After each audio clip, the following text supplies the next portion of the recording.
அனைவருக்கும் வணக்கம். பொதுவாக நம்முடைய உடலுக்கு ஆரோக்கியம் தரக்கூடிய வகையில் இருக்கக்கூடிய உணவுப் பொருட்களில் பழங்களும் ஒன்று. அப்படிப்பட்ட பழங்களில் சீத்தாப்பழம் சாப்பிட்றதுனால நம்முடைய உடம்புக்கு என்ன மாதிரி நன்மைகள் கிடைக்க போகுது, அதில் இருக்கக்கூடிய நியூட்ரிஷன்ஸ் என்ன அப்படின்றத பற்றியெல்லாம் தெளிவாக இந்த பதிவில் நம்ம தொடர்ந்து பார்த்து தெரிஞ்சுக்கலாம். நிறைய விட்டமின்கள், தாதுக்கள், நார்ச்சத்துக்கள் நிறைந்த பழம் தான் சீத்தாப்பழம். இந்த சீத்தாப்பழத்தை நம்ம தொடர்ந்து சாப்பிட்றதுனால நமக்கு நோய் எதிர்ப்பு சக்தியானது அதிகமாகுதுங்க. அது மட்டும் இல்லாமல் செரிமானத்தை அதிகமாக்கி நரம்பு தளர்ச்சி இல்லாமல் மன அழுத்தத்தை எல்லாம் குறைக்கிறதுக்கு கூட இது ரொம்பவே உதவியாக இருக்குது. ஸோ இவ்வளவு நன்மைகள் தரக்கூடிய சீத்தாப்பழம் யாருக்கெல்லாம் ரொம்ப ரொம்ப பிடிக்கும் அப்படின்றத மறக்காமல் கமெண்ட்டில் கமெண்ட் பண்ணுங்கள். அதே மாதிரி இந்த சீத்தாப்பழத்தை நீங்கள் தொடர்ந்து சாப்பிடும் பொழுது நிறைய நோய்களை குணப்படுத்தி கொடுக்கும். ஏன்னா இதில் பார்த்தீங்கன்னா உங்களுக்கு அவ்வளவு சத்துக்களானது இருக்குது. ரத்த சோகை இருக்குது அப்படின்னா அது எல்லாமே நீங்கிடுங்க. ஏன்னா அந்த அளவுக்கு சீத்தாப்பழத்தில் இரும்பு சத்தானது அதிகமாக இருக்குது. அது மட்டும் இல்லாமல் விட்டமின் B6 இருக்குது. இந்த விட்டமின் B6 என்ன பண்ணுன்னா ரத்தத்தில் ஹீமோக்ளோபினுடைய அளவை அதிகமாக்கி கொடுக்கும். அதனால் ரத்த சோகையை தடுக்கிறதுக்கு ரொம்ப ரொம்ப யூஸ்ஃபுல்லாக இருக்குது. அதே மாதிரி பொட்டாசியம் மற்றும் மெக்னீசியம் சத்துக்கள் சீத்தாப்பழத்தில் அதிகமாக இருக்கிறதுனால ரத்த அழுத்தத்தை சீராக வச்சுருக்கும். அதனால் பிளட் ப்ரெஷர் இருக்கக்கூடியவங்களாம், ஹை பிபி இருக்கக்கூடியவங்களாம் கண்டிப்பாக சீத்தாப்பழம் சாப்பிடுங்க. அதே போல் இந்த சீத்தாப்பழம் நீங்கள் சாப்பிடும் பொழுது உங்களுடைய சருமம், கண் எல்லாமே ரொம்ப ரொம்ப ஆரோக்கியமாக இருக்குங்க. ஏன்னா விட்டமின் சி இதில் அதிகம், அதே மாதிரி ஏவும் அதிகமாக இருக்குது. அதனால் கண் பார்வை தெளிவாக்காதோட மட்டும் இல்லாமல் சருமத்தையும் மிருதுவாகவும் இளமையாகவும் வச்சுருக்கிறதுக்கு ரொம்பவே உதவியாக இருக்கும். அதே மாதிரி இந்த சீத்தாப்பழத்தில் நார் சத்து ரொம்ப ரொம்ப அதிகம். ஸோ நீங்கள் சாப்பிட்றீங்க அப்படின்னா ரொம்ப நேரம் உங்களுக்கு பசிக்கவே பசிக்காது. வயிறு நிறைந்த மாதிரியான ஒரு ஃபீலிங் கிடைக்கும். இதனால் தேவையில்லாமல் ஏற்படக்கூடிய பசியை எல்லாத்தையுமே இது கட்டுப்படுத்தி கொடுக்கும். இந்த மாதிரி சீத்தாப்பழத்தில் நிறைய நன்மைகள் இருக்குங்க. இவ்வளவு நன்மைகள் இருக்கக்கூடிய சீத்தாப்பழத்தை நீங்கள் சாப்பிட்ருக்கீங்களா அப்படின்னு மறக்காமல் கமெண்ட் பண்ணுங்கள். சீத்தாப்பழத்தில் நிறைய நன்மைகள் இன்னும் இருக்குது. ஏன்னா சீத்தாப்பழம் சாப்பிடும்போது மூளையினுடைய ஆரோக்கியமும் கூட ரொம்பவே சிறப்பாக இருக்கும். அளவற்ற நன்மைகளை கொண்ட சீத்தாப்பழம் ஆரோக்கியமான குணங்களை கொண்டதுங்க. அதனால் யாருமே ஸ்கிப் பண்ணாதீங்க. கிடைக்கும் போது கண்டிப்பாக சாப்பிடுங்க. இந்த சீத்தாப்பழத்தினுடைய தோல் தான் ரொம்ப கடினமாக இருக்கிற மாதிரி இருக்கும். ஆனால் அதை சாப்பிட முடியாது. உள்ளே பார்த்திங்கன்னா வெள்ளை நிறத்தில் க்ரீம் ஒரு கன்சிஸ்டன்சியில் பார்த்திங்கன்னா அது ஒரு சதை இருக்கும். அந்த பழத்தை நீங்கள் சாப்பிட்றது ரொம்ப ரொம்ப நல்லா இருக்கும். அந்த பழத்தில் விதையை நீக்கிட்டு நீங்கள் சாப்பிடணும். சதைப்பகுதி ரொம்ப ஸ்வீட்டாக இருக்கும். சுருக்கமாக சொல்லணும் அப்படின்னா கொய்யாவை மாதிரி சதைப்பகுதியும் அதே மாதிரி சுவையும் தான் சீத்தாப்பழத்தில் இருக்கும். இந்த பழம் பார்த்திங்கன்னா இயற்கையாகவே கிராமப்புறங்களில் நிறைய கிடைக்கும். ரொம்ப நாளாக அல்சர் இருக்கக்கூடியவங்க, அல்சர் நோயால் அவதிப்படக்கூடியவங்களாக இருக்கீங்க அப்படின்னா தாராளமாக நீங்கள் சீத்தாப்பழம் சாப்பிடுங்க. ஏன்னா சீத்தாப்பழம் சாப்பிட்டு வர வர உங்களுக்கு அந்த பாதிப்புகள் ரொம்ப சீக்கிரமாகவே குணமாயிடும். அதே மாதிரி தான் அசிடிட்டி பிரச்சனை இருக்கக்கூடியவங்களும் நீங்களும் இந்த சீத்தாப்பழத்தை தொடர்ந்து சாப்பிடலாங்க. சீத்தாப்பழம் நம்முடைய உடம்புல இருக்கக்கூடிய மெட்டபாலிசத்தை அதிகமாக்கி கொடுக்கும். இதனால் உணவை நீங்கள் ஆற்றலாக மாற்றக்கூடிய அம்சத்தை விரைவில் அடைவீங்க. இந்த சீத்தாப்பழம் சாப்பிட்றதுனால கண் பார்வை ரொம்ப நல்லா இருக்கும். மூளையுடைய ஆரோக்கியம் ரொம்ப நல்லா இருக்கும்.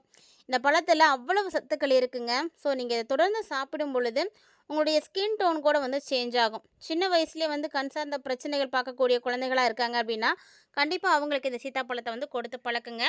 ரொம்பவே நல்ல நன்மைகளை கொடுக்கும். அதே மாதிரி இந்த சீத்தாப்பழத்தை அடிக்கடி சாப்பிடக்கூடியவங்க, குறிப்பாக கர்ப்ப காலத்தில் இருக்கக்கூடிய பெண்களாக இருக்கீங்கன்னா ஹீமோக்ளோபினுடைய பற்றாக்குறையை எதிர்கொள்ளக்கூடிய ப்ராப்ளம் இருக்கக்கூடியவங்களாக இருக்கீங்களா, சீத்தாப்பழத்தை தொடர்ந்து எடுத்துக்கோங்க. தினம் ஒரு சீத்தாப்பழம் சாப்பிடுங்க. ஹீமோக்ளோபின் நல்லாவே இன்க்ரீஸ் ஆகும். பொதுவாக ஹீமோக்ளோபினுடைய அளவு அப்படின்னாவே முருங்கைக்கீரையை தான் சொல்லுவாங்க. அதை விட்டால் பார்த்திங்கன்னா ஆட்டு சுவரொட்டி சொல்லுவாங்க. அந்த சுவரொட்டிலாம் அதிகமாக கிடைக்காத சமயங்களில் நீங்கள் ஃபீல் பண்ணாமல் சீத்தாப்பழம், கொய்யாப்பழம் இந்த மாதிரி பழ வகைகளை எடுத்துக்கோங்க. இதெல்லாம் நிறைய ஹீமோக்ளோபினுடைய அளவை இன்க்ரீஸ் பண்ணக்கூடிய தன்மை இருக்குது. ஸோ ஈஸியாக ரொம்ப எளிமையாகவே இதெல்லாம் வாங்கி சாப்பிட்லாங்க. கண்டிப்பாக இதெல்லாம் ட்ரை பண்ணுங்கள். ப்ரெக்னெண்ட்டாக இருக்கக்கூடியவங்களாம் நிச்சயமாக ஃபாலோ பண்ணிக்கோங்க. அதே மாதிரி நிறைய நோய் எதிர்ப்பு சக்தி இந்த பழத்தில் இருக்குது. அதனால் நீங்கள் இந்த பழத்தை தினம் ஒரு பழம் அப்படின்னு சாப்பிட்டு வந்தீங்க அப்படின்னா நோய் எதிர்ப்பு மண்டலம் சிறப்பாக செயல்படும். அதனால் பருவகால நோய்கள் எதுவும் உங்களுக்கு ஏற்படாது. அதே மாதிரி உடல் பருமனை தடுக்கக்கூடியதும் இந்த சீத்தாப்பழம் தான். அதே போல் சர்க்கரை நோயாளிகளாக இருக்கீங்க அப்படின்னா சர்க்கரையும் கட்டுக்குள்ளே வச்சுருக்கோங்க. மேலும் இந்த சீத்தாப்பழத்தை நீங்கள் தொடர்ந்து சாப்பிட்டு வந்தீங்க அப்படின்னா புற்றுநோயை தடுக்கிறதுக்கு தேவையான எல்லா பண்புகளுமே இந்த பழத்தில் இருக்குது. ஸோ நிறைய பெனிஃபிட் இருக்கக்கூடிய இந்த சீத்தாப்பழத்தை நீங்கள் கண்டிப்பாக சாப்பிடுங்க. குளிர்காலத்தில் இந்த பழம் நிறைய கிடைக்கும். ஸோ இந்த பழம் சளியை ஏற்படுத்திடும் அப்படின்னு நினச்சிட்டு நிறைய பேர் சாப்பிடவே மாட்டாங்க. ஆனால் தினமும் நீங்கள் சாப்பிட வேண்டிய பழம் அப்படின்னா அது சீத்தாப்பழம் தாங்க. அதே சமயம் அதிகமான இயற்கை சர்க்கரை கொண்ட பழமும் இந்த பழம்தான். அதனால் நீங்கள் பெருசாக வந்து தவிர்க்கணும் அப்படின்ற அவசியம்லாம் கிடையாது. ஏன்னா சீத்தாப்பழத்தில் தான் நார்ச்சத்து அதிகமாகவே வந்து இருக்குது. மேலும் இந்த பழத்தில் இருக்கக்கூடிய பிரக்டோஸ் இந்த ரத்தத்தில் சர்க்கரையினுடைய அளவை வந்து அவ்வளோ சீக்கிரமாக வந்து உயர்த்தி விட்டுறாதுங்க. ஸோ ரத்தத்தில் குளுக்கோஸை வந்து ரொம்ப மெதுவாக தான் வந்து வெளியிடும். அதனால் தாராளமாக வந்து சுகர் பேஷண்ட்ஸும் வந்து எடுத்துக்கலாம். அதே மாதிரி கஸ்டர்ட் ஆப்பிள் அப்படின்னு சொல்லுவாங்க இந்த பழத்தை ஆங்கிலத்தில். அதிக அளவு மெக்னீஷியம் இருக்குது இந்த பழத்தில். அதே போல் நீர்ச்சத்து அதிகமாக இருக்குது. எலக்ட்ரோலைட் வந்து அதிகமாக இருக்குது. ஸோ இதனால் நீங்கள் இந்த பழத்தை தாராளமாக எடுத்துக்கலாம். இது என்ன பண்ணுன்னா மூட்டுகள் இருக்கக்கூடிய திரவம் அமிலத்தை எல்லாத்தையும் நீக்கி கொடுக்கும். ஸோ வீக்கம் ஏற்பட்டிருக்கு, கீழ்வாத பிரச்சனை இருக்குது, கீழ்வாதத்தினுடைய அபாயம் இருக்குது அப்படின்னா எல்லாத்தையும் வந்து குறைக்கக்கூடிய பண்பு இந்த சீத்தாப்பழத்தில் இருக்குது. அதனால் குளிர்காலத்தில் ஏற்படக்கூடிய மூட்டு வலியாக இருக்கட்டும், எலும்பு பலவீனமாக இருக்கட்டும், எல்லாத்துக்குமே வந்து ஒரே மெடிசன் அப்படின்னா சீத்தாப்பழம் தாங்க. இந்த சீத்தாப்பழத்தை நீங்கள் அடிக்கடி சாப்பிட்டு வந்தீங்க அப்படின்னா தசைகளுடைய பலவீனத்தை வந்து எதிர்த்து போராடும். அது மட்டும் இல்லாமல் எலும்புகளை எல்லாம் உறுதிப்படுத்தக்கூடிய கால்சியம் இந்த பழத்தில் அதிகமாகவே இருக்குது. ரொம்ப வந்து மெலிந்து இருக்கக்கூடியவங்களாக இருக்காங்க, உடலில் வெயிட் வந்து அதிகமாக்கணும் அப்படின்னு நினைக்கக்கூடியவங்களாக இருக்கீங்க அப்படின்னா தாராளமாக நீங்கள் சீத்தாப்பழத்தை வந்து சாப்பிடலாம். காரணம் பார்த்தீங்கன்னா இது ஒரு கலோரி நிறைந்த ஒரு பழம். 100 கிராம் சீத்தாப்பழத்தை எடுத்திங்கன்னா கிட்டத்தட்ட 90% வந்து கலோரிகள் தான் வந்து இருக்குது. அதனால் தாராளமாக இதை வந்து நீங்கள் சாப்பிடுங்க. இதை நீங்கள் ஸ்மூத்தி இது மாதிரியான விஷயங்களை சேர்த்து சாப்பிட்டீங்க அப்படின்னா இன்னும் ரெட்டிப்பு பலன் வந்து கிடைக்கும். உடம்புல ஊழசதை இருக்குது, இதை வந்து எப்படியாவது நம்ம குறைக்கணும் அப்படின்னு நினைக்கிறீங்களா? அப்போ நீங்களும் வந்து சீத்தாப்பழம் வந்து சாப்பிடுங்க. சீத்தாப்பழம் சாப்பிட்டு வந்தீங்க அப்படின்னா கொலஸ்ட்ரால் வந்து சேரவே சேராது. அதே மாதிரி சீத்தாப்பழம் தொடர்ந்து சாப்பிட்றதுனால நினைவாற்றலை வந்து அதிகமாக்கிக்க முடியும். உடலில் இருக்கக்கூடிய குடல் பாதுகாப்பு வந்து நல்லா இருக்கணும் அப்படின்னா அது சீத்தாப்பழத்தால் மட்டும்தான் கொடுக்க முடியும். ஏங்க ஆஸ்துமா பிரச்சனை இருக்கக்கூடியவங்களாக இருக்கீங்கன்னா நீங்கள் கூட இந்த சீத்தாப்பழத்தை வந்து சாப்பிடுங்க. சீத்தாப்பழம் சாப்பிட்டீங்க அப்படின்னா அதுவுமே வந்து சரியாகும். அதே மாதிரி அல்சர் பிரச்சனை இருக்கக்கூடியவங்களுக்கும் வந்து இது வந்து ரொம்ப தீர்வாக இருக்கும். அது மட்டும் இல்லாமல் இந்த பழத்தை நீங்கள் உணவுக்கு பிறகு எப்போதும் சாப்பிடக்கூடாது. சாப்பிட்றீங்க அப்படின்னா உணவுக்கு முன்னாடியே சாப்பிடுங்க. அதே மாதிரி உணவோடையும் வந்து சேர்த்து இந்த பழத்தை சாப்பிடக்கூடாது. இந்த பழம் சாப்பிடணும் அப்படின்னு நினைக்கிறீங்கன்னா காலையில் 11 மணிக்கு மேலே மாலை 4 மணிக்குள்ளே வந்து சாப்பிட்ருங்க. சீத்தாப்பழத்தை இன்னும் வேறு ஒரு பழங்களோடையும் நீங்கள் சேர்த்து சாப்பிடக்கூடாது. ஸோ சீத்தாப்பழத்தை நீங்கள் ஜூஸாக சாப்பிட்றத விட அப்படியே வந்து சாப்பிடுங்க. அதுதான் உங்களுக்கு நல்ல பலன் வந்து கொடுக்கும். ஜூஸாக சாப்பிடும்போது ஒரு சிலருக்கு பார்த்திங்கன்னா சர்க்கரையினுடைய அளவு அதிகரிக்கிறதுக்கு வாய்ப்புகள் இருக்குது.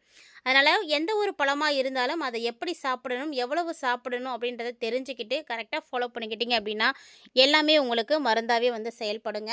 ஸோ இயற்கையாக கிடைக்கக்கூடிய இந்த மாதிரி நிறைய பழங்களில் இருக்கக்கூடிய சத்துக்களை பற்றி தான் நம்ம தொடர்ந்து ஒவ்வொரு பதிவாக வந்து பதிவேற்றம் பண்ணிகிட்டு இருக்கோம். ஸோ பழங்களாக இருக்கட்டும், காய்கறிகளாக இருக்கட்டும், நட்ஸாக இருக்கட்டும், தானியங்களாக இருக்கட்டும், இதில் இருக்கக்கூடிய சத்துக்களை தெரிஞ்சுக்கிட்டு நீங்கள் அன்றாட உங்களுடைய வாழ்க்கையில் பயன்படுத்துனீங்க அப்படின்னா நோய் இல்லாமல் ரொம்ப ஆரோக்கியமாக நீண்ட காலம் வாழ முடியும். ஸோ அதுக்கு உறுதுணையாக இருக்கக்கூடிய இந்த மாதிரியான பதிவுகளை கண்டிப்பாக வந்து எல்லோரோடையும் ஷேர் பண்ணிக்கோங்க, சப்போர்ட் பண்ணுங்கள். இந்த வீடியோ பதிவில் நீங்கள் பார்த்த இன்ட்ரெஸ்டிங்கான தகவல்களை போல் இன்னும் மற்றொரு சுவாரஸ்யமான தலைப்பில் சந்திக்கலாம்.